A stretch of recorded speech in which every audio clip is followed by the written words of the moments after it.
Kia ora, everybody. My name is Mark Dougal and I am the Managing Director of Spiker, and I'd like to welcome you to today's instalment of the Australian Water Reform Roadshow. Today we'll be talking about the Melbourne Metro Water Framework, and we'll be hearing from three executives from three different corporations here in Melbourne. Just a couple of housekeeping comments. Firstly, today's sessions will be recorded, and the recording and the slide pack from the webinar will be made available to you following the webinar. For the panel discussion, please ask your questions through the Q&A function in Zoom and select all panelists when posing your questions. We'll also provide written responses for any unanswered questions. We're also happy for any of you to contact us directly for clarification and further information. We ask for your feedback and in order to help us improve future webinars and provide you the information you would like from us. Thank you. A couple of rules of engagement. The panel is cognizant of the situation in New Zealand, what you're going through at the moment, and the current state of your water industry and the proposed reforms. The reforms are aimed at providing you a reference point to draw comparisons to the current water reforms in New Zealand, but it is a story of, in today's case, of the current state of Melbourne Metropolitan water services. It's an unbiased view. Please align your questions to the module topics today and to our speakers. And while this forum is being done for the DIA and Three Water Steering Committee, we ask you that you basically don't direct any questions towards them during the sessions, just towards our panelists. Thank you. Today, we're very fortunate to have three executives from Melbourne Metro water retailers. First, we've got Pat McCafferty. Pat's the Managing Director of Yarra Valley Water. He's also Director of WaterAid Australia and Chair of the Thriving Communities Partnership. He's a former GM Strategy and Comms and Customer Operations at Yarra Valley Water. We've also got Charlie Littlefair. Charlie's the General Manager, Livable Water Solutions at Southeast Water. He's a former GM Asset Creation and Capital Delivery at Southeast Water, and is also a former GM of Asset and Investment and Infrastructure Services at Metro Water in New Zealand. Jeff Frigby is the Chief Executive Advisor of Greater Western Water. He's the former Managing Director of Western Water, Collarbun Water, and Grampians Wimmera Mallee Water. So I thank all panelists for being here and look forward to a very interesting discussion. I will hand the floor, I'll hand it over to Pat now, who's going to talk to us about Yarra Valley Water. Pat. You're muted, Pat. Someone had to do that, didn't they? That was me. They did. So thanks very much, Mark. I would also like to say kia ora and good morning from Australia and good afternoon, I guess, in New Zealand. And I'd also like to pay my respects to the traditional owners of the lands and the waterways on which we're all variously standing. I'm standing on Wurundjeri land, the people of the Kulin Nation here in Melbourne, and I'd like to pay my respects to elders past, present and emerging.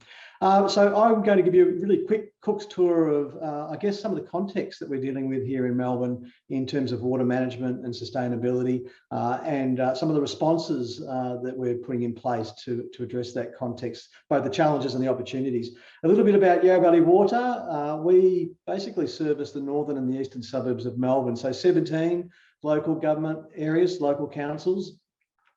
We have a very widespread demographic differences across our customer base, particularly in terms of socioeconomic. So the eastern suburbs quite advantaged in many respects, and some of the northern suburbs areas of less opportunity.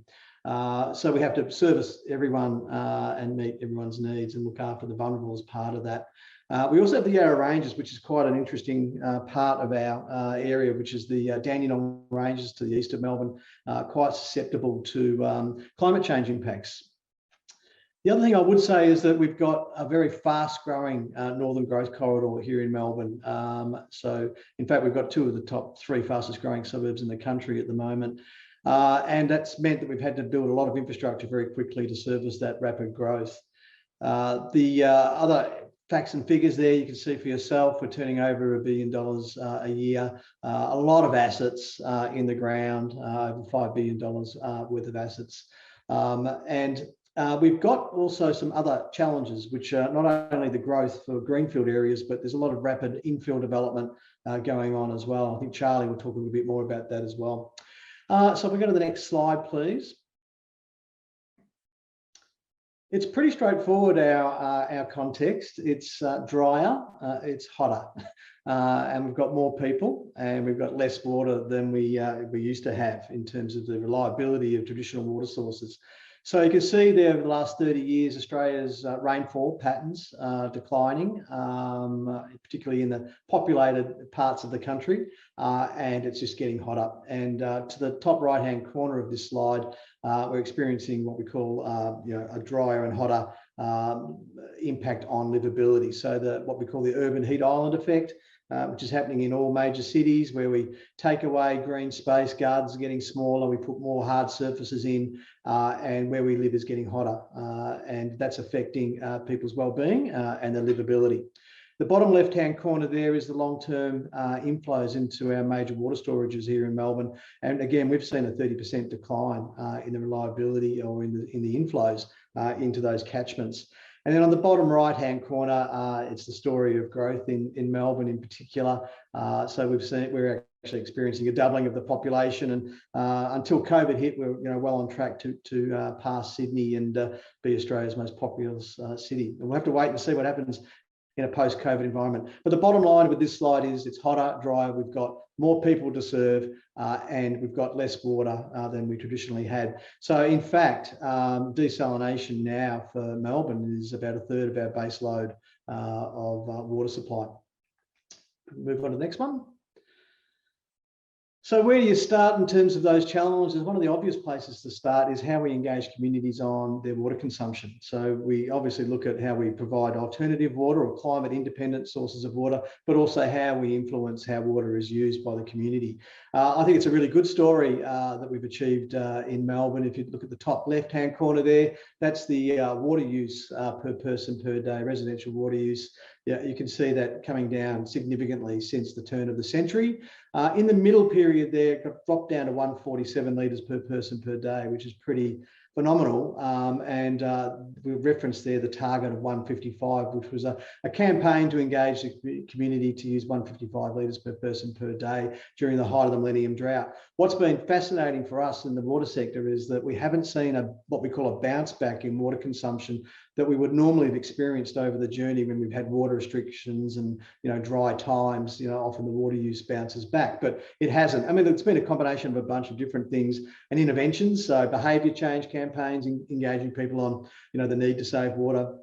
A lot of retrofit campaigns around putting in water efficient appliances. We did over a million shower head exchanges of old water inefficient water shower heads to efficient shower heads across Melbourne. That was really successful. Engaging with kids on the ground through schools programs, providing information through apps and on water use and those sorts of things, and obviously getting our own act together as well as the water sector to reduce system leakage within our own system. So if we go on to the next slide. So the other part of that response really is alternative water supplies. And I'm just going to use the example of recycled water. We also have stormwater reuse as an option as well. Here's a couple of projects. On the right-hand side is the Northern Growth Corridor for Melbourne, and this is in Yarra Valley Waters Patch. We've actually mandated to supply recycled water to over 100,000 properties, which is the population size of Canberra, the nation's capital, and that infrastructure is going in as we speak. In fact, it's nearly all there. So that water is used for toilet flushing, laundry use, garden use, and irrigating sports grounds and public parks, and to keep things cooler and greener and more livable. On the left-hand side is an infill project. Infill projects are a lot harder because obviously you're going into an existing suburb compared to a greenfield suburb where you can actually plan and put these things in place right at the start before anything is built. But this is in partnership with the local council there, Manningham. to supply recycled water to redevelopment at Doncaster Hill. You can see those multi-storey buildings that have been going up in that particular suburb, and we're working through the process to deliver recycled water to 5,000 properties, those units and nearby houses and parks and gardens around that area. But we've had to sort of move to undergrounding that plant because public open space is so precious for the community. Next one. So that was about the water solution, but we obviously see ourselves as significantly impacted by climate change. We are also significant power users in the water sector. We use a lot of energy to move water around. We use a lot of energy to treat sewage, for instance. So, we're susceptible to cost increases and exposures there, but we're also committed to playing our bit with climate change. On the left-hand side of this slide is Yarra Valley Water's waste to energy plant. It's in the north of our service area. We're taking 150 tonne a day of organic food waste using anaerobic digestion, which is a process very familiar to water utilities, to harvest biogas, use that to create renewable energy. And on that site is a co-located sewage treatment plant and recycled water treatment plant. So the energy that's produced through this plant, and it's Australia's largest of its kind, is powering the sewage treatment plant and recycled water plant, with about 70% of the energy that's left over going back into the grid as renewable energy. We make money. This is a commercial venture, so it's sort of not funded by the customers, but approved by the government for us to undertake this commercial venture. So we make money through the food waste coming in. We also obviously make money through reduced energy costs and renewable energy certificates.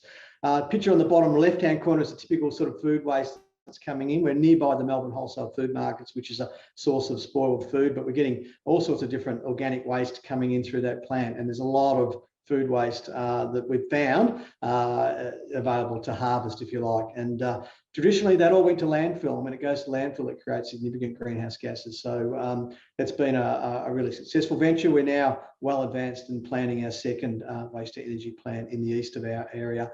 The pictures of solar panels are just, I guess, an example of the other, main way we're reducing our use of fossil fuel. The bottom right hand corner is one of our Upper Yarra sewage treatment plant with an array of solar panels. The top right hand picture is a picture of our car park.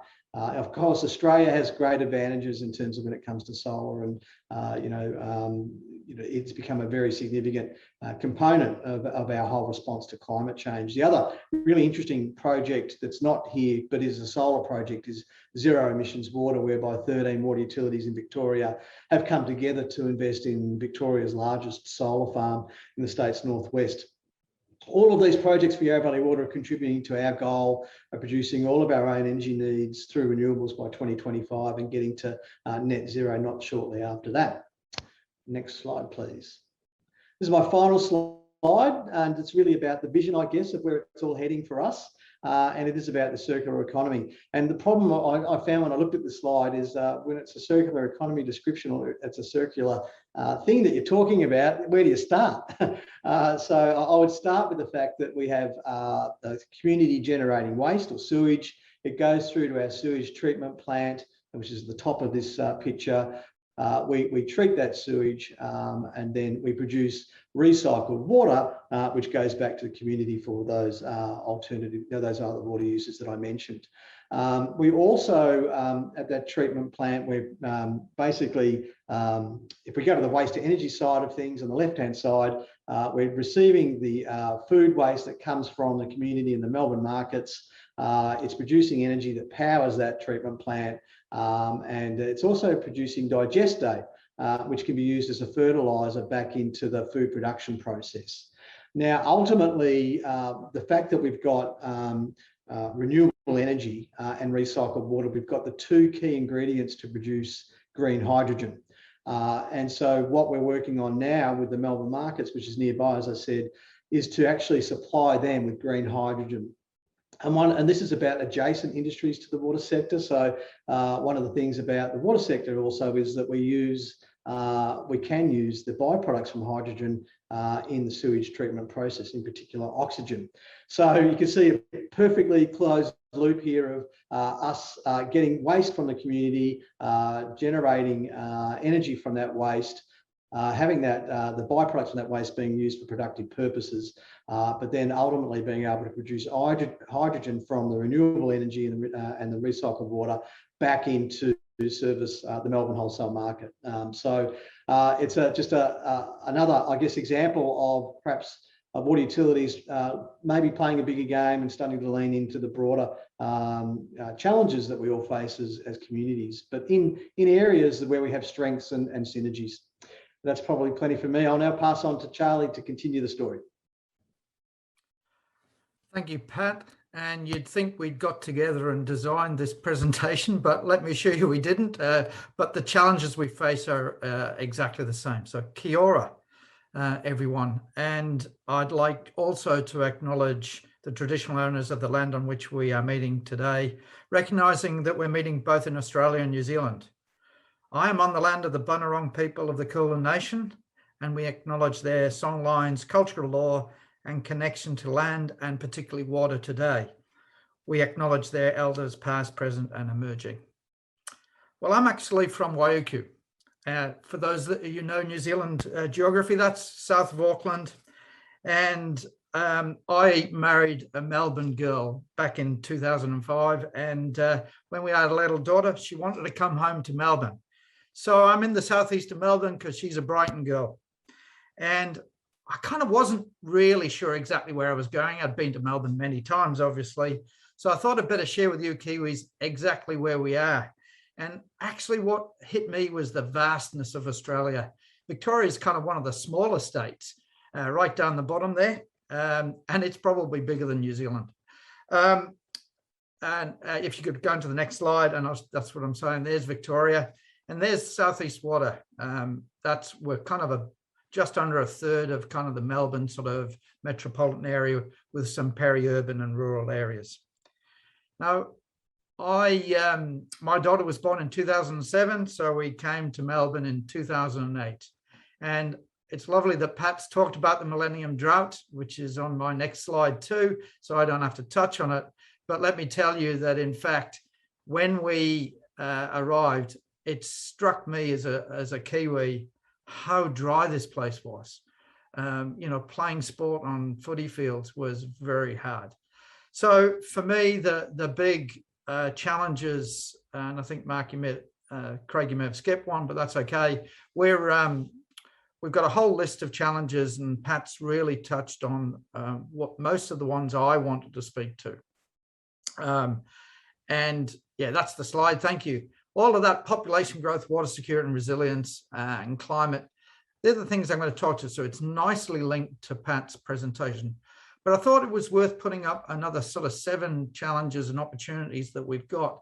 And you may want to ask me some questions about those in the question time, and I'm sure Pat and Jeff have got exactly the same type of challenges. I won't touch on the Millennium Drought or our projections. Pat's already talked on that. So if you could go to the next slide, please, Craig. What I will talk about first is one response that we're having to this Millennium Drought. Sorry, not Millennium Drought, the climate change. And that is the way we are responding on a major redevelopment of an urban redevelopment of Melbourne's inner city called Fisherman's Bend. And if you can go to the next slide, Craig. So Fisherman's Bend is 2.5 times size the Melbourne CBD in area, but its intention is to redevelop what was, I guess, commercial industrial land where we had all of our car manufacturing, for example, and turn it into 5 precincts with 80,000 residents and a brand new 80,000 job employment precinct.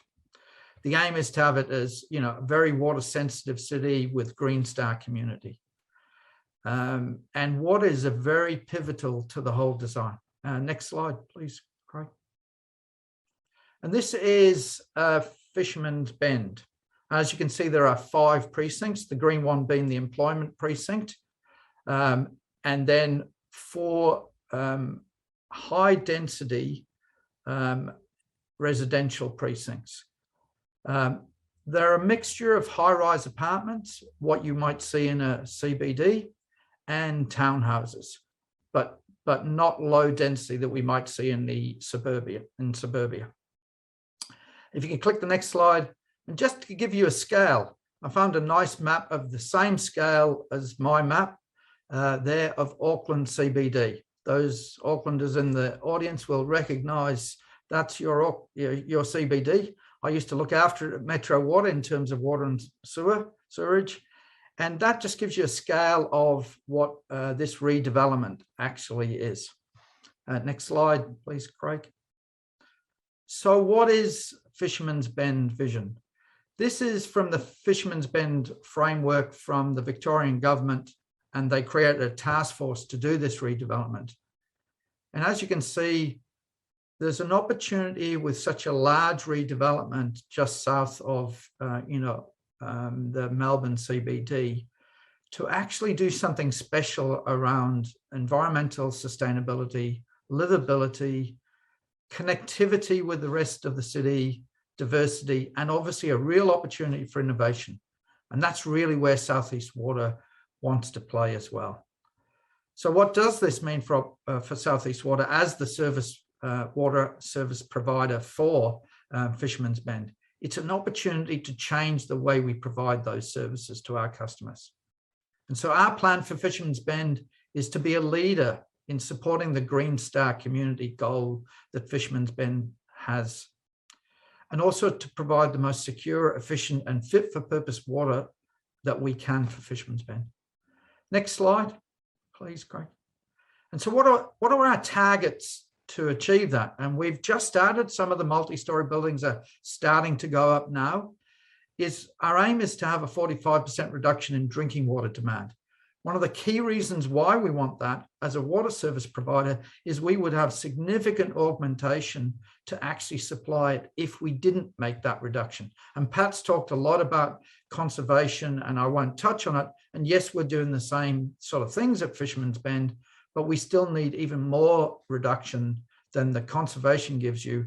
Otherwise, we'd be up for major augmentation. It would be like trying to put a new, large main into the Auckland CBD. So we're trying to avoid that and therefore do some things like that. We also want a 50% reduction in treated wastewater discharge. Again, we have to take that away. In Fisherman's Bend, it goes underneath the Yarra River off to our Western treatment plant that Melbourne Water run. And obviously we want to assist the councils with a more climate resilient community with reduced flooding on their roads and their community. So in a respect, we are getting multi-benefits out of our solutions. And we want to try and drought proof by having recycled water, which means if we had another millennium drought, we have an alternative water as well as managing stormwater. Next slide, please. And how are we going to do this? Well, it's via an integrated water management approach, what you might call a 3 waters approach or a whole of water cycle approach. Doesn't matter what you call it. It is what we're looking at is combining all of the 3 waters in a way. So capturing rainwater and using it, reducing flooding by capturing that rainwater and releasing full tanks water before storms come through so that the tanks can accommodate the actual rainfall. Treating the city's wastewater to a Class A so that we can use it for non-drinking water purposes. For example, in toilets, laundry, potentially garden watering, and the likes of things like that. And clearly that then leads to reducing potable demand and a more climate resilient community. Next slide, please. The last couple of slides, I want to just touch on the bigger picture in terms of, I've talked about a project where we're managing climate resilience, where we're managing water security. What I want to talk about is Southeast Water's larger response to the climate challenge. And Pat talked a lot about that too. So I'll only talk about, Pat's got, I'm assuming, exactly the same slide as me as this one, where all of the water corps in metropolitan Melbourne have committed to reducing our scope 1 and 2 emissions to zero by 2030. And we're all got a kind of pledge at 2040, 2024, 25. And there's our particular pledge target at that blue line, and both our progress towards it and our forecast. So we're all heading towards that, and we're all wanting to do it a bit quicker, to be honest. Next slide, which is my last slide. The other thing about climate is how you adapt to it and make yourself resilient. And we've last year put in a lot of work to understand the new scenarios put up by the IPCC on how we need to manage the impacts of climate change. With the 3 scenarios, we've done a whole heap of risk work. As you can see there, we've kind of identified 179 key asset risks. Interestingly enough, we're very similar. We're a little bit smaller than Pat. Pat's our biggest metro. We're a little bit smaller. Greater Western Ward's a little bit smaller again, but we're all approximately the same size. Probably the key difference that South East Ward has, we have one of the longest coastlines of the 3 metros. So we've got 274 kilometres of coastline, which means some of our pump stations particularly are very close to the coastline and therefore exposed to those risks. So we've gone out and identified those, and we're currently reviewing our AMPs, and we're in the process of now, what do we do about these risks we've identified? And that's me, and I'd like to hand on to Jeff. Great. Thank you very much, Charlie and Pat, for your presentations. I think I can safely say, literally on the stroke of midday where I am, that I can say good afternoon to everybody across the 2 time zones. I've got the opportunity today to speak to you about water resource planning and how it's conducted in the state of Victoria. But before I go to the first slide, Craig, I'd also like to acknowledge the traditional owners of the lands on which we're meeting in our various locations today. I'm on the lands of the Wathaurong people of the Kulin Nation, and I pay my respects to their elders past and present. We might move to the first slide, Craig, thanks. So just to set a context around water resource planning in Victoria, it's very much set down in legislation. The legislation provides for strategy and planning to be undertaken at a range of levels, but invariably it's enshrined in law, and in doing so ensures that we are disciplined and committed to ongoing cycles of planning, particularly to deal with changing future conditions. So it's reflected in both the operative legislation that establishes the industry that we operate within, and also subsidiary instruments as well that are also established through that law. The planning processes that we work through were established through major reforms done by the Bracks Labor government in 2004 as part of a white paper initiative by the government at that time.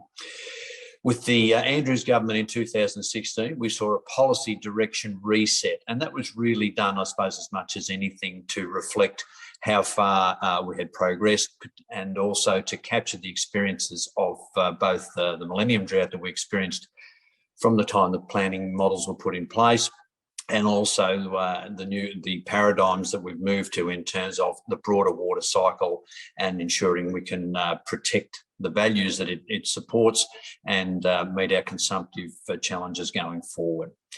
Thanks, Craig.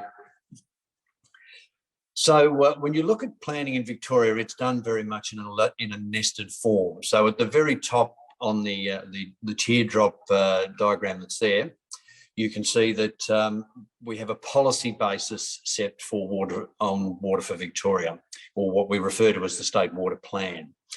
Below that, and coming through the legislation, we have what we call sustainable water strategies.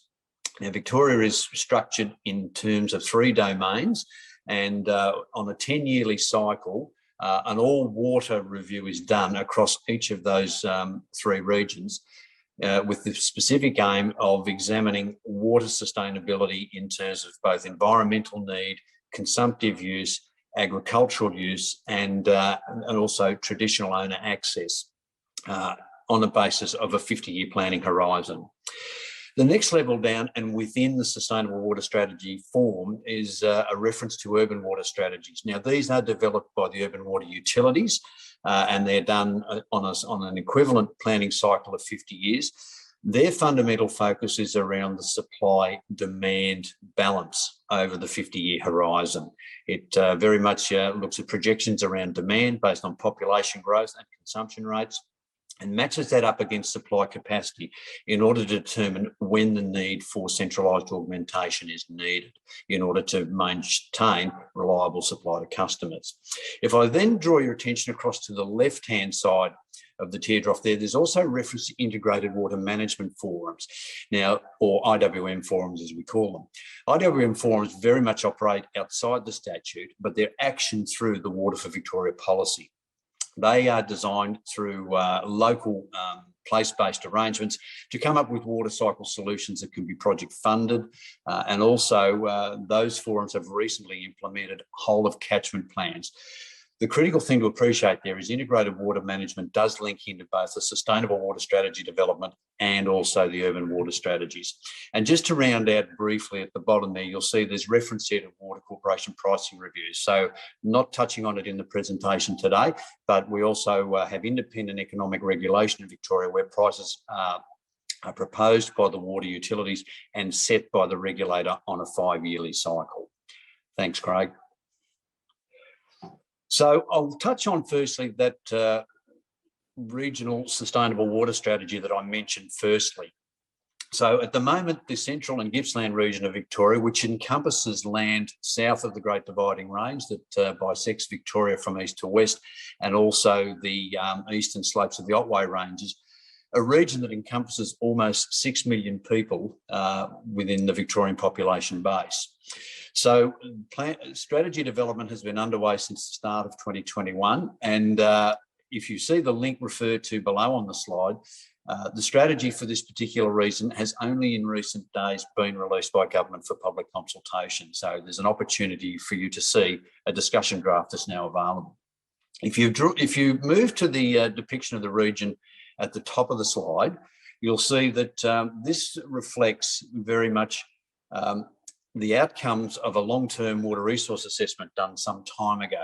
And what it shows for the 14 catchments across that system, across the region that's covered by the Central and Gippsland region, SWIS as we call it, all catchments, surface systems are in deficit at the moment.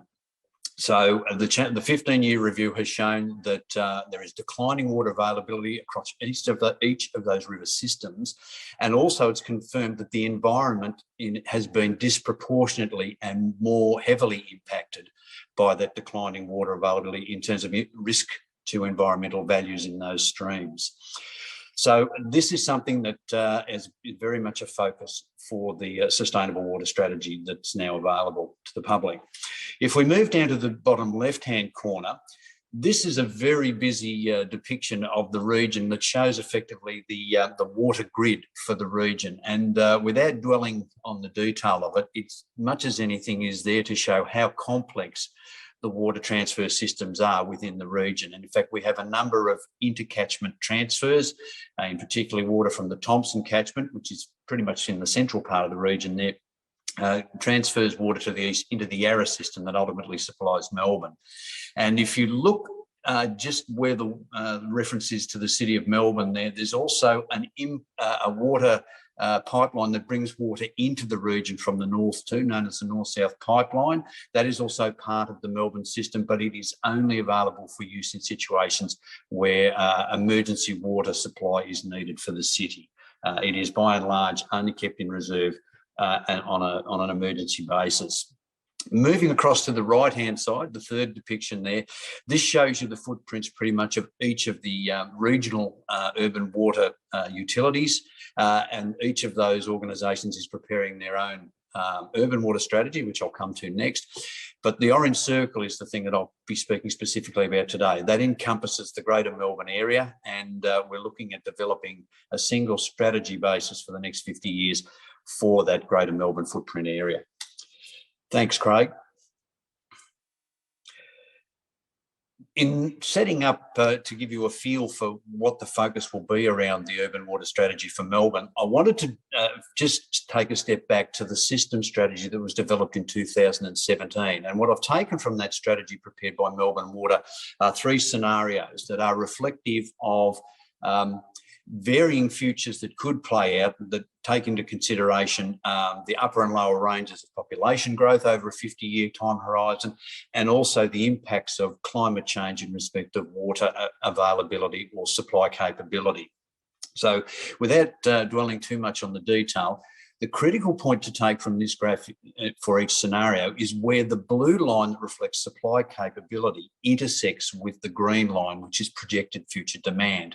And as you can see for the scenarios, that intersection point moves from the top scenario, which is very much out in the year 2065, as we move down to higher growth rates and more heavily impacted climate change effects, or on our supply capability, the intersection point moves to the left and comes towards us. And in fact, if you move to the rapid scenario at the bottom, which is very much around high population growth rates, high climate change impact, the previous strategy confirmed that the supply-demand balance becomes at risk by the year 2028.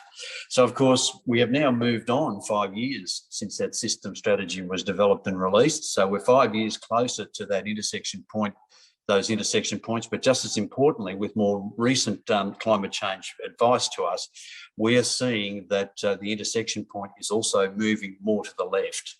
And that's what the Swiss is all about. So if, Craig, you could move to the next slide. Invariably, the constructs that we deal with through the legislation talk to particular titles to the strategy. So we have what we call the Greater Melbourne Urban Water and System Strategy. It's actually 2 strategies brought together into a single body of work.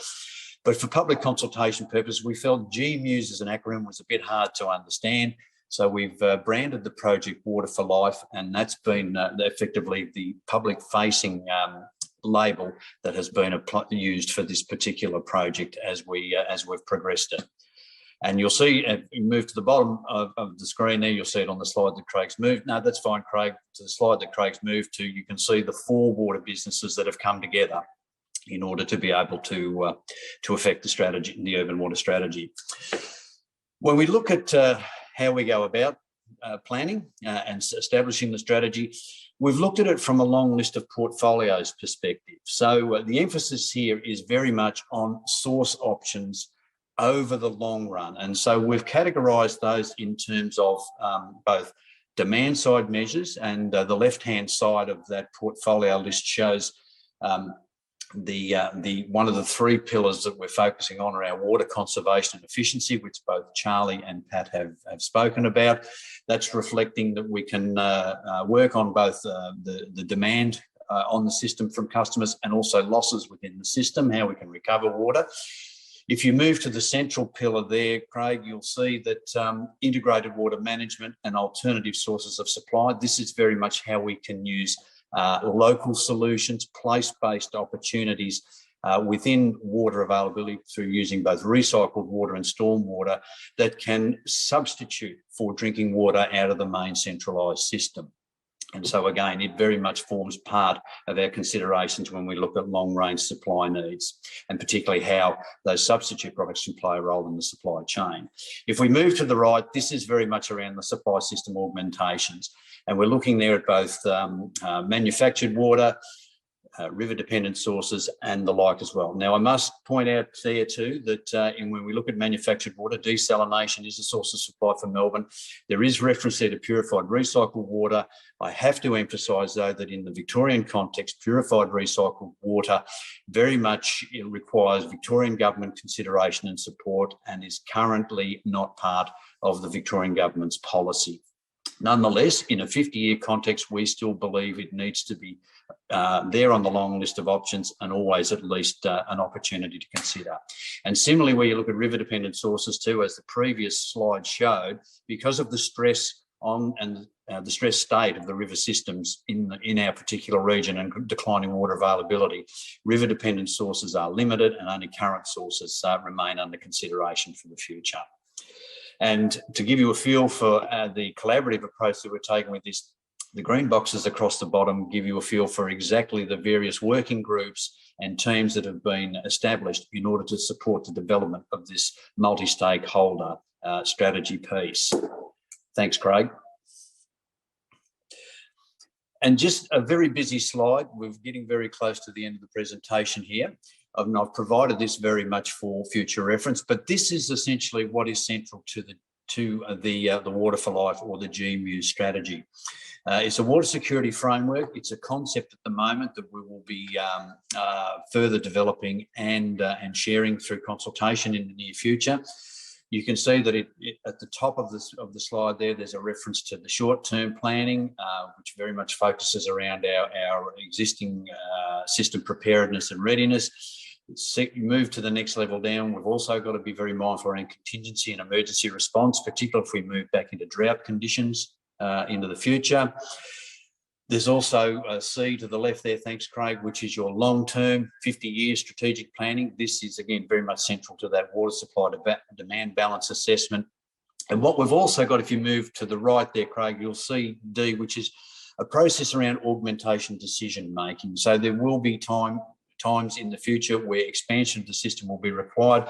There's nothing particularly special around what's contained in that section D. That very much reflects a project life cycle approach where augmentation options would be looked at in the future, a preferred option established, and ultimately a business case approved to enable the project to proceed.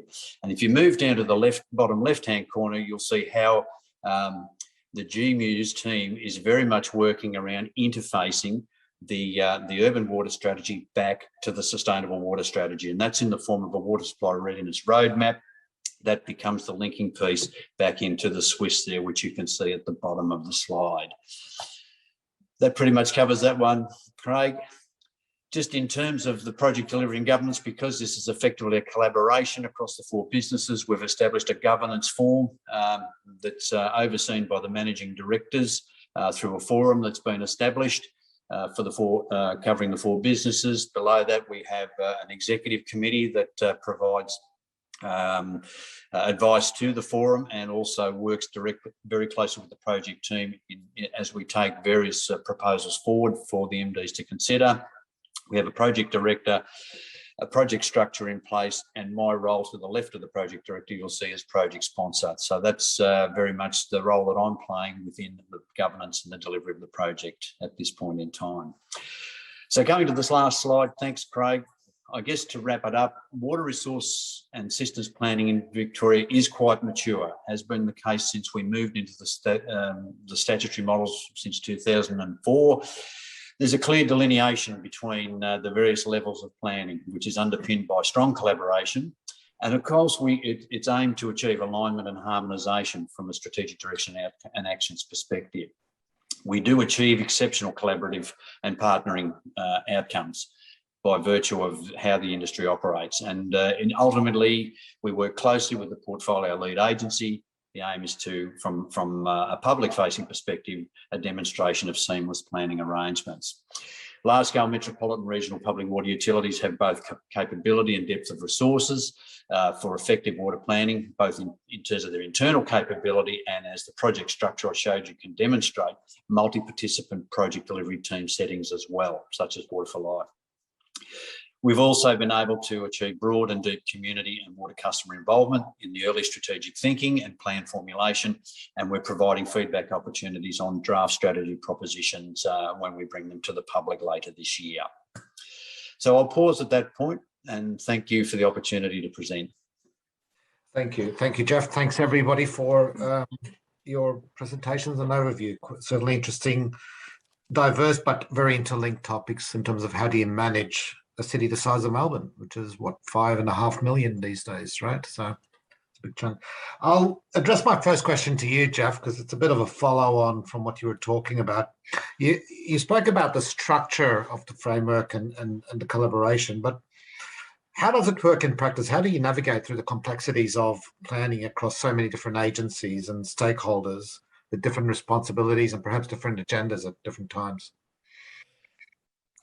Yes, look, thanks for the question, Mark.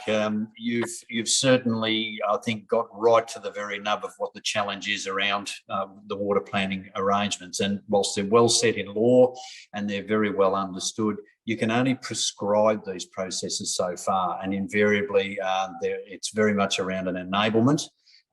What we see in terms of the industry, though, we are a highly collaborative industry in Victoria. So it's almost in our nature, I think, as water utility businesses to work effectively together. And I think we've also enjoyed very sound relations with the central agencies as well over our journey. That's not to say that we don't have differing points of view. The other thing to keep in mind too, that invariably the planning cycles don't always coincide either. So the urban water strategies are done on a 5-yearly cycle, whereas the sustainable water strategies are done on a 10-year. So there becomes a bit more of a I suppose, an overlap on a 10-yearly cycle, and that's the cycle we're in this time round. But the key to it, I think, is setting up good structures, really strong and deep engagement, and certainly the project team that's working on the Water for Life strategy at the moment has established very strong connections back with key stakeholders across the various agencies, and we always have enjoyed a very strong goodwill around the table as it relates to the 4 Melbourne businesses as well. They've been in their current form since the industry was structured back in the 90s, worked closely together, and also have capabilities that when we bring the synergies of those capabilities together, we're able to drive some really good outcomes. So we understand how it works. We're committed to making it work as a sector, and I think the products of the past and what we're looking to deliver in terms of strategy going forward for the future is a testament to how well we work together. Great, thanks, Jeff. Another question. I think Pat, you might be typing a response to this, but have you considered rainwater harvesting on each urban property? And if so, what was the outcome of that consideration, particularly new builds? Yeah, I think Charlie is answering that as well. But it is a requirement, and I can stand to be corrected, but it's a requirement for new builds that they have either a rainwater tank or solar hot water. But Charlie, do you want to expand on what you've just written there? Yeah, sure, Pat. And I know you and I have talked about this because you're doing it in a bigger way at some stage in the future. So we, some years ago in 2013, actually had an old wastewater treatment plant called the Cranbourne treatment plant that was remediated and turned into the ability for it to be used as residential land. Instead of selling that piece of land to a developer, we decided that we would jointly develop the land with a developer to enable us to introduce and trial all of our kind of IWM technologies that I guess I alluded to on Fisherman's Bend, things like rainwater use, both rainwater to hot water in this case, recycled water to the garden and toilets, and also to have a neighborhood or on-site recycled plant as well. So we wanted to trial a whole heap of things. So that estate size is about 42 hectares, 460 properties. We sold the last 5 at auction on the weekend, online auction, I'll have you say, because we're in lockdown in Melbourne still. And it's been a very, very important success for us. The original intent was to reduce drinking water or potable water use by up to 70%. We've got about half the landowners have built properties and moved in. So about 230 have actually moved in. So we've got some data, and we measure everything in terms of in and out on these this estate. And what we're finding is the customer behavior has such an influence on the outcome. So we're getting properties that range from a 25% reduction in potable or drinking water use, which is the worst, up to 69%. Just a simple anecdote, why might that be? One of the things we found out engaging with the customers is we encourage people to hook up their laundry to recycled water. And when we asked a couple of customers, well, have you done it yet? they said, oh, we didn't know. And we said, oh, well, let's have a look. And sure enough, they hadn't. They'd hooked it up to drinking water. And then they said, oh, well, that'd be the Harvey Norman or Good Guys delivery guy that actually delivered it. So we realized that our customer engagement was great, but what we didn't do was the wider supply chain for white goods also needed to be engaged. So we've got to go and talk to Bunnings and Good Guys and things like that. We've only just worked that out. So we're going to obviously, when a Bunnings guy turns up to install a washing machine, we've got to encourage him to hook it up to the purple pipe, not the blue one. So thanks. And there's a question earlier about purple pipes. I think you might have answered it, but purple pipes are becoming common in new developments, right? Or are they? Yeah. I mean, look, that's not the answer every time, and I think that's one of the things that we've learned. It's contextual in terms of the features of that site, how far it is from the water, traditional water sources. Sorry, Pat, I'll just jump in. A purple pipe is one that carries recycled water. Correct. Oh, correct. Yeah. Correct. Yeah. That's right. Yeah, and it's becoming more and more prevalent. But yes, they're all purple. And that's really important because we don't want to mix up recycled water with the drinking water supply. We've had to put a lot of effort into making sure, a little bit apropos of what Charlie was talking about, that our developers and our plumbing friends know the rules. Great, thanks. Again, I'll go back to some of the questions that maybe not everyone's reading the responses, but to you, Pat, do you co-digest with wastewater sludge or just food waste organic? Yeah, no, it's just food waste organic. We originally started off on the journey of it was inevitably going to be co-digestion, but when we actually did the work and the analysis, it was pretty obvious to us that we had a much greater biogas yield from not co-digesting, just using pure organics. In fact, so much so that we're actually having to add another engine to that facility because there's so much gas being produced. Mark, I would add that we've just upgraded our Bonio treatment plant at the bottom of the Mornington Peninsula, and we're just starting to use fats, oils and greases, FOG. So you take that often from grease traps and the like on commercial properties, and we're adding that as a co-digestion input into our digesters in that newly upgraded plant. And I think for the same reason, Pat, as you guys, it actually, FOG gives you a supercharging type effect and better gas, but if you put much more other waste, it lowers the quality of the gas. Right, thanks. Okay, I'm just getting some more questions in. There was a question there about the cost of desalinated water. Can we comment on that, please?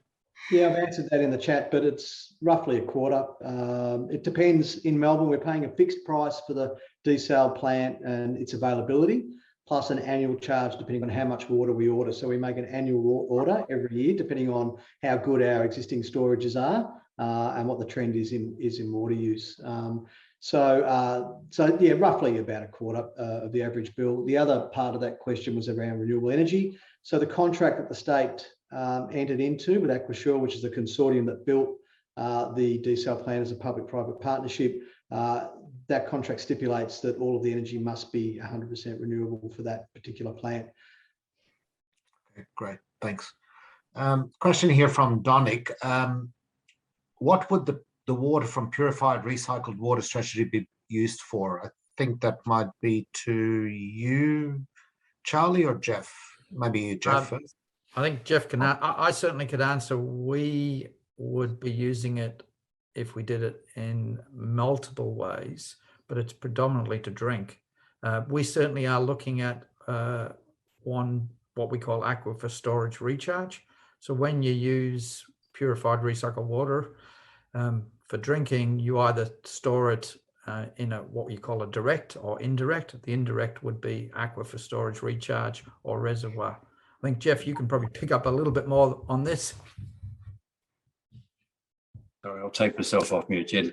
Look, I think what we can say about purified recycled water at the moment is that it certainly offers opportunity and potential in terms of a supply source for the future, but certainly in the Victorian case at the moment, any consideration of purified recycled water in a in supplementing drinking water or finding its way into the drinking water stream is still subject to the consideration of and the support of the Victorian government. So the Victorian government's position is that recycled water, irrespective of its quality, from what we call a Class C, which is primarily used, has restricted uses around agricultural use, through to Class A, which is what is ultimately included in our and supplied through the purple pipes that we mentioned before. Invariably, all of those are in a substitute context where they're separately supplied, separately reticulated, and delivered through separate infrastructure. So again, in terms of the long range planning, we are looking at the 50-year cycle. So we're very much of the view that purified recycled water still needs to be part of the long list of options in a 50-year context, but certainly in the short term, any use around recycled water will be confined to substitution for drinking water only. Great, thanks. I've got a question here from Warren Ferner, and it touches on another question.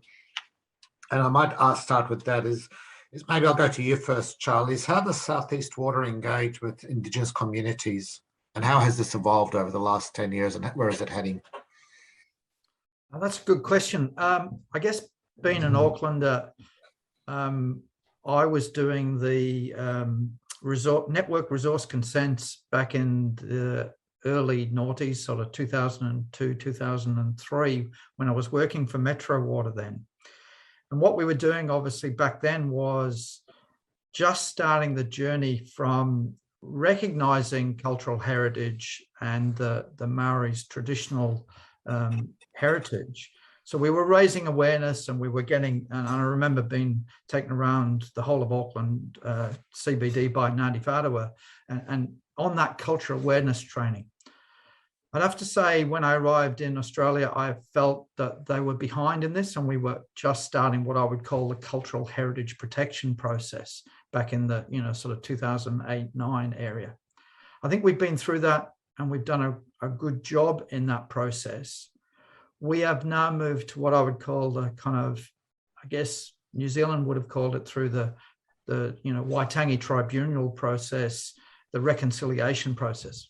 We called it the Waitangi Tribunal and the Waitangi Treaty, but there's a reconciliation process going on in Australia. I think we're on that journey, and I'm sure Pat and Jeff could add to this.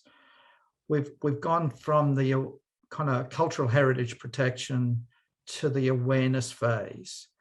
What Southeast Water is really, I guess, the next journey and how we evolve is how do we embed, I guess, the equivalent to Maori, the M-A-U-R-I for those Australians, which is how do you get the values of the Indigenous people embedded into our water planning and our water solutions. And I'd have to say, I think at Southeast Water, we're really just aware we need to do it. I don't think we've yet achieved that. So we are, I think, behind New Zealand in this. I think we could learn a lot, and maybe a webinar the other way would be nice for us to understand how the journey is, because I definitely feel as a Kiwi, we had the New Zealanders ahead of Australia in this particular area. So, but we're aware of it, we're working on it. So yeah, I'm sure Jeff and Pat could add to that. Yeah, I might just add that I guess it's a little bit different in the sense that the traditional owners in Australia really is more like Europe. It's 60 nations that are the TOs. And, I think if we have got a lot to learn, definitely from New Zealand around TO engagement and involvement. One big thing that is happening in Victoria at the moment is the Truth-Telling Commission, which is a really important first step as part of reconciliation. And the government has also embedded, and Jeff can talk a little bit more about this, the voice of traditional owners in all of the planning that he was talking about before. And that's a fairly significant undertaking that's taking place. Also looking at how we can embed cultural flows into water management as well. We're doing a piece of work in the Upper Mary Creek, which feeds ultimately into the Yarra with traditional owners up there, about long-term planning and how we might represent traditional owner values in the way that that area is developed and how the waterway gets looked after. Great, thanks. Yeah, I think I would just briefly add in the planning context, following on from what Pat and Charlie said, there's no doubt that traditional owner access to water is something that has to be addressed through the strategy development going forward. There's certainly an expectation and a commit from our traditional owners, and also there's a commitment from the state government as it relates to restorative justice. Our traditional owner participants in the strategy engagement. And in fact, they're not just part of the engagement, they are part of the plan development, have very strong on the view that they never ceded their water rights with the subsequent civilisation, European civilisation of Australia. And so that needs to be taken into account as part of long-range strategy projections and water access for consumptive use, ultimately also for the environment, and just as importantly for traditional owner values and traditional owner economy. That's part of the conversation, and will be strengthened and to some extent redressed through the strategy work. Thanks, Jeff. Thanks, everyone. A question here from Angela, and I'll direct it to you because I want to throw something in about the regulator there, Pat, is how do you engage with customers and how do they feel in the work and consultation you need to do for changes in practice or policies, if at all? And perhaps you can expand or talk in your response to that, Pat, about your experience in dealing with the regulator, particularly their focus on the customer. Sure thing, Mark. Yeah, it's a great question. We've had a long journey and it's been evolving over time in relation to engagement of customers and the way we're regulated. So our regulator basically started off as a service regulator, monitoring the commitments that we were making to customers around our service levels and reporting on those. Things like response to burst water main, how long it takes to fix a leak, measuring water quality complaints, what's the phone service like, and all of those sorts of things. And publishing a league ladder, if you like, a comparative benchmark report every year on the performance of the water utilities. And I have to say, having lived through that, that really drove a lot of improvement very quickly. I mean, human beings are comparative machines. No one wants to be at the bottom of the ladder, and everyone really focused on the things that were important to customers. Then the regulator picked up price as well. So then all of a sudden you've got a regulator that's regulating on future prices and future service levels.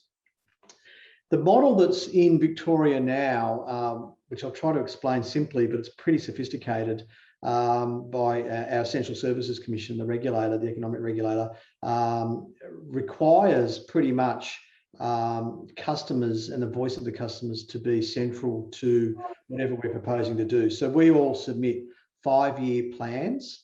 They're very transparent, and the starting point is an engagement, a deep engagement to, I guess, try and extract the voice of the customer. What do they expect? What do they value? What are they prepared to pay for? And what's the planning challenges that we have? What are the long-term investments that we're proposing, and all of those sorts of things? And it all comes together in a regulatory submission, which is all very transparent. I mean, the challenge for us with 2 million people was how do we really know what people want? Because they are all very different. And part of what we did last time was to run a fairly extensive citizens jury process over several months, all day Saturdays for about 6 Saturdays. To really hand over the decision making, if you like, of what we were doing back to the community. I was very anxious about it, I have to say, but it was, I think at the end of the day, we had a lot of confidence when we made our submission to the regulator, that we were very confident that it reflected what our customers were expecting from us. So that's very deep, and we're doing similar sorts of things this time around because we're all in up to our necks again in the next price submission. But yeah, that's how it's all coming out, coming to the fore in terms of the voice of the customer. The other thing that the ESC has now started doing over the last year or two is it's doing its own independent research on trust, satisfaction, value for money, reputation in the community, and it's publishing those. Of the 17 water utilities in the state, it's actually publishing our results in a very transparent way. And again, it's the same thing that, no one wants to, not have a reasonable result in all of those benchmarks. And I have to say, comparative competition has been a very powerful driver of the performance of Victorian water utilities. It's probably around Australia now sort of started to stabilise around, it's a lot closer together, the performance of, best to worst sort of thing. But when it started, there was a big variation. And we all do a lot of research and community engagement on projects. And, I think the sector is pretty focused on making sure that whatever change we're putting in, that the community has a voice and it's represented. Great, thanks. You said you were quite nervous about the what do you call the community or the citizen jury. Was there anything came out of that surprised you? You may not have been expecting. Actually, not really, because I mean, what we did was we tried to unpack what they expected and what they valued. And the interesting thing about expectations was we're not, as a community, prepared to give you any more money to do your job. So we expect a reliable service, a responsive service, safe drinking water, pleasant drinking water. You're not getting any more money in your bill for investments in those areas. But if you're going to do some extra things, we would support you leaning into the challenges of climate change and doing more renewable energy. We would support you looking after the health of the local waterways, because that's very precious to us. We would support you putting more money and investment to support people who are battling to pay their bill, support programs for the vulnerable, and all of those sorts of things. And we would support you in investing in further water efficiency, because we as a community have done a lot of work to actually save water, and we don't want to take the foot off the pedal. So that was quite fascinating. So that distinction that emerged for us was really powerful. Yeah. Okay, great. Thanks. I suppose that reflects how you were already aligned with what your community expectations were. So you weren't too far from your customer anyway. No, I mean, look, there are a few things that came out of the jury that, and these jury processes are fascinating, because you are, as a water utility in the past, and, we come from a long line of monopoly service providers of essential services. But in the past, these service providers would make all the decisions. It was sort of like a parent-child relationship, 50s, 60s through the 70s. But customers and the community have been more empowered and more expecting a voice. When we were going through this process, I remember sitting down in one of the rooms on a Saturday. We were allowed to observe, but they were talking about wanting to put recycled water into every property in Melbourne, retrofit it. And I was thinking the billions of dollars that would cost it. But if you roll that up, what's the real background concern the community has? They're worried about water security. They're worried about sustainability, and that's how you interpret what where they're taking it. But yeah, it was a fascinating process. I remember actually I was walking through the jury to go to the restrooms, and one of the community members or citizens jury members grabbed me to ask me a question, and the facilitators of the process sort of came down from the roof like ninjas. So, what are you talking to him for? You can't talk to him. He's going to stay out of the process. So, truly is very empowering for the community, and we can't, sort of influence them in that way. Mm-hmm. Great, thanks. Got a question here from Stephen Finlay. Might direct it to you first, Jeff. Are traditional owner employment outcomes supported in water delivery? So are employing traditional owners an objective for a water corporation? Look, it certainly is, and the Victorian water industry has set a range of targets for itself around achieving diversity and inclusion within its respective workforces and its skills complements. These are very much around focusing on gender equity, also on traditional owner involvement, and it stems even further than that, Mark, as well. We've just had the recent round of board appointments here in Victoria, and the Victorian government has recently appointed the first traditional owner chair of a water corporation board in Victoria, with I think Reverend Berg having been appointed as the chair of Western Port Water. And the organisation that I work for, Greater Western Water, had its board appointments confirmed recently, and Matthew Burns, who's a Tongariro man, has been appointed as I think the first traditional owner director of the board of, well, Greater Western Water, but in terms of the two previous organisations that came together on 1 July to form Greater Western Water. So we're seeing not just employment opportunity, we are also seeing very much a focus around stretching right through the whole corporate form of the organisation, right to the governance of the organisation, and having traditional owner participation. We also, I think, for the Victorian Environmental Water Holder, there is also a traditional owner commissioner who's been appointed to the Environmental Water Holder organisation as well. So we are seeing a much level stronger of participation, involvement, and actually leadership of with traditional owners within the water sector in Victoria. Great, thanks. I'll direct a question from Jim, and I don't know which of you want to tackle it. What is the current average cost per annum for drinking water and sewage services? In Melbourne, it's about $1,000, which is, and we're all very proud because we've got the cheapest average water and sewage bills in the nation of all the capital cities. The long term is a lot harder to predict. I mean, we're actually currently all doing our 5-year plans to submit to the regulator, but obviously when we do a 5-year plan, it's on the back of 20, 30-year planning for our capital, renewals and all of those sorts of things. The elephant in the room is we don't know when the timing is for the next augmentation, and that will have the biggest bill impact. The work that Jeff's talking about, is revealing what the possibilities might be for that augmentation. But, really we have to keep a watching brief as to the right time for when the trigger gets pulled for that. Great. In terms of the water bill, there is a fixed component or connection component and a variable. What percent, can you just maybe explain that to our audience? Yeah, it's about 50, depends on the customer, of course, but it's about 55%, 55 to 60% variable and 40 to 45% fixed. We've been trying to move a little bit more to more user pays, but there are always unintended consequences of changing tariffs and moving things around, because here in Victoria, the fixed charges get paid by landlords, the variable charges get paid by tenants.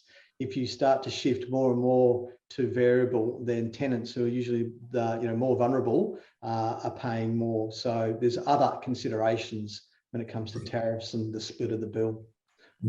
Right, thank you.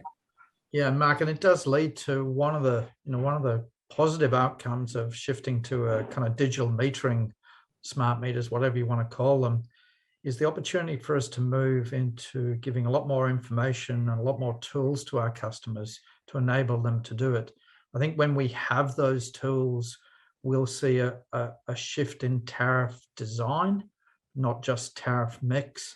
I think that will, it's that digital knowledge to enable a customer, just like you might do, with your sort of, I guess your phone bill for the kids and putting them on cap plans or whatever it takes. But we're not there yet. We are definitely heading there, and we're definitely trialing. But until we have, a significant amount of digital meters, that's when I think we'll see some positive moves in that space. Okay, great. While you're on the digital subject of digital meters, and can you maybe talk a little bit about some of the digital transformation initiatives that SCW Southeast Water, has embarked on? Gosh, that's a long history. I'll start with 3 key examples and end with where we're at. And Pat definitely can share with where we're at, because we're doing that kind of jointly, because we have to, because it'd be no good his customers having digital meters one side of the street and our customers not. So we do that work together. But the start for Southeast Water actually is quite a long journey in the 90s. I was actually, reflecting on that. And Southeast Water was one of the first to put in field computing for its, operators out in the field, its field operatives back in the kind of about 96, 97 time. And that was all about the knowledge you need about your assets when you maintain them, and both, understanding where they are, but also updating the quality of that asset. So that was the first kind of digitization process. And I think we've grown with the advent of GISs and SCADAs and control. We moved to a kind of, I guess, in the kind of noughties into the monitoring. We understood everything that was happening out there, SCADA control. And that was right down to scale. And then we started the shift to, I would call it, controlling, operating effectively wastewater systems towards the, I guess 2009-10, where we actually put in things like Peninsula Eco is a big project for us, 16,000 properties on the peninsula, using, instead of just a monitoring box for pressure sewers, but a control system that gave us ability to put algorithms in to actually automatically control things. In fact, actually in New Zealand, Christchurch is one of the key cities that's using that technology that our commercial arm sells to them. And I know that Western Bay of Plenty are putting some in. Certainly Watercare are talking to us now about those sorts of technologies. And Tauranga are doing it. So it's the technology that is actually quite transportable. So I guess we've seen others look at it, which leads us to then this digital transformation, where using lots and lots of sensors out there, of which digital meters are probably the first and probably the most expansive to begin with, but there'll be many more in kind of, sewer manholes. We'll have them eventually. And that's where we've certainly, particularly on the water side, need to work together with both Greater Western Water and Yarra Valley. Pat, you may want to add on that, because, we've worked together on that. Yeah, look, it's. I think digital transformation is the biggest breakthrough for the water utility sector that we've had for a long time. If you think some of the big breakthroughs over the journey, obviously water quality and sanitation, but then alternative water supplies, things like desalination, recycled water, and now digitisation or digital services. At the moment, people have to call us if there's a problem. They'll see a leak, or they'll say the sewer's backing up, or the water tastes funny, or whatever. By having these cheap sensors interconnected with all of our assets in the field and giving us real-time information, we can be so much more proactive and value added with the services that we provide. So all the work that South East has been doing and the rest of us are sort of contributing to is trying to bring that to reality. I mean, there are still hurdles around cost of technology, reliability, but every day goes by, we're getting closer and closer. So it's very exciting, and it's going to transform the way services are delivered. Mm-hmm. And I'd add the Aqua Revo project and the Fisherman's Bend projects like that can't happen without that real time. You can't have a smart rainwater tank that empties itself before a storm arrives unless it can talk to the Bureau of Metrology. Mm-hmm. And that's what's enabling integrated water management. It's the key enabler for that water security. Mm-hmm. Right. And I think just to round that out, Mark, invariably when you look back at the strategy form that's being developed for the Melbourne system, these types of locally place-based solutions, integrated water management, as you mentioned, Charlie, it's very much in the mix in terms of being able to manage sustainably supply and demand balance going forward over the long run. Great, thanks. So a question here from Donick, and you've touched on it already, and he's directing it to Jeff and Charlie, I think, but do you find that there's resistance to accepting purified recycled water? You've already touched on it. I know government policy that we don't drink it here, but how do people feel about it? I think I haven't been involved in any direct engagement in purified recycled water, but I think we are actually focusing at engagement around it at a national level in Australia. And I think, again, Pat can touch on some of the great work that the Water Services Association of Australia has been doing. Invariably, we're seeing purified recycled water finding its way into the supply chain in various parts of the world. And I think, again, it's as much as anything, it's about being able to engage with communities and just present them with the facts. We know what the risks are around this particular source of water. We also have the technology, we believe, to manage the risks. There is still the perception around the yuck factor with it. But moving forward long term, when you're on an exceptionally dry continent like Australia, and with climate change projections in the long run showing a continuing decline in water availability from what I'd call our conventional sources, particularly our surface water systems, there will, I think, be a growing focus on the opportunity for purified recycled water to play a part in the supply chain. But we're at the very early stages of engagement. We need to be able to understand the community sentiment on it, but make sure in getting community feedback on it that they're as well informed as they can be on its value, its risks, and also keeping that advice in front of government so the government are aware of where the community sits on the issue as part of its policy formulations into the future. I don't know, Pat, if you wanted to add to that. Well, I think ultimately it's about bringing the community along. It's about choice. It's a long game. And the community don't want it. It's a question of putting on the table how we secure long-term water supplies through other means and what the costs and benefits of those are as well. But it's in San Diego, they're now recharging their aquifers with purified recycled water and blending the groundwater and then putting that back into the system. Perth's the same thing, but it's a 10 to 20 year initiative. So, it's not policy in Victoria. I think it'll take a long time for it to be, prosecuted, debated and discussed by the community. And they have to come along for the whole journey, but have choice in the matter as well. It's really important. So, yeah, it's not a silver bullet, that's for sure, but it could be a part of a portfolio. But I think there's a lot of ground to be taken with the community to have that discussion. Yeah, I visited San Diego before lockdown. The last time I was on a plane, actually, Pat, and we also went to Orange County. And San Diego tried in the early 90s and failed and started again. And they then followed Orange County. And by the way, anybody that's been to Disneyland in Anaheim, you've drunk it, because Orange County is where Anaheim is and Disneyland is, and they are strong, purified, recycled water into their aquifer, and then they extract that aquifer for drinking.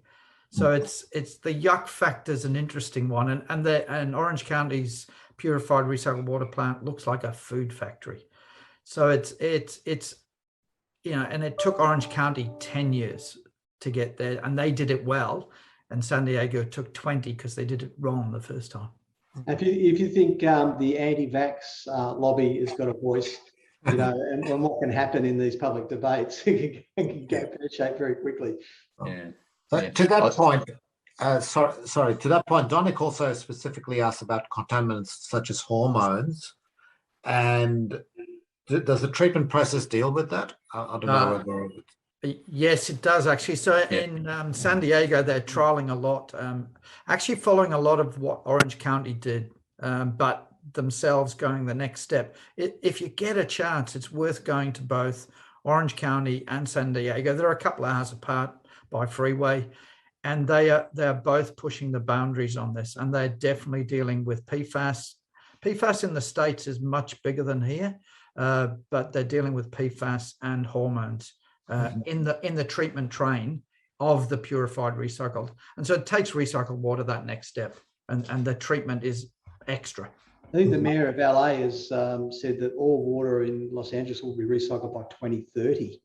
Yeah, he doesn't have to do the work, but he's definitely made that declaration. I think the challenge, Mark, with where purified recycled water, the pressure may come to emerge, is where you've got larger regional centres that are remote from the coast. We're fortunate in Australia, we've got capital cities in each jurisdiction that are based on the coast, and I think just about every state now has got a desal plant supplying it. It's major capital cities. So as long as you've got access to the ocean, then invariably you've got that as a fallback. But if you move inland a couple of 100 kilometres to larger centres, then suddenly the notion around treatment and the transport cost means that closing the loop through purified recycled water does become a more competitive option economically.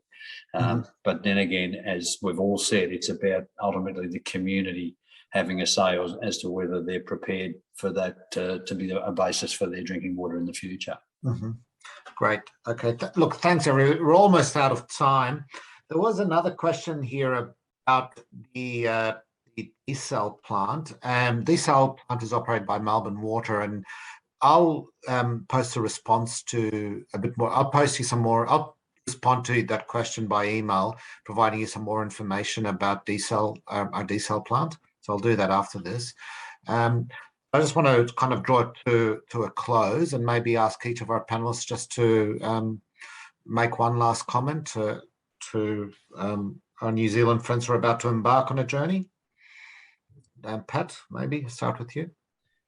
Well, I would just say that, you know, circumstances sort of dictate, you know, what the solution is and what it needs to be. But ultimately, everyone is acting and wanting to act in the best interest of the community that they serve. And it is a UN, you know, human right to for all people to have access to safe, affordable and reliable water and sanitation services. So whichever way you can deliver that and achieve that for the communities that you serve, that's the way to go. That'll be my last point. Great. Thanks, Pat. Charlie? Having been involved in the New Zealand starting thinking about this in the 90s, my advice is don't listen to the people that talk about privatisation. It's a distraction to what you need to do. I think we were distracted by privatisation in Melbourne. I think we were set up the way we are structured now. Pat and you and Jeff would know better than me, because there was an idea to sell the three retailers that are in front of you. And that got taken off the table in 2007, 2008. So I think, yeah, don't be distracted by it. Great, thanks. Oh, look, Mark, I've had the privilege of working in the Victorian water industry for 4 decades, and I think some earlier presentations done in previous webinars highlighted how fragmented the Victorian industry was back in the 1980s. And so if you look at a state of play where at one stage there were 343 water trusts and sewage authorities in regional Victoria, as well as nearly 100 town suppliers run by the State Rivers and Water Supply Commission, and you move forward to an industry today, and this is in a regional context where we've now got 12 water businesses. I think the reform in Victoria over that period of time has been a resounding success in terms of what it has achieved. I think my advice would be put the customer at the centre. This is fundamentally what drives the Victorian industry, and I think the reforms that have been put in place over the many years in Victoria were driven around getting better customer value. When the major changes were made by the Kennett government in Victoria in the mid-1990s, only 26% of regional Victorians on a public water supply got water that complied with World Health Organization guidelines. You can roll that figure forward now to about 100%. Great. Thank you.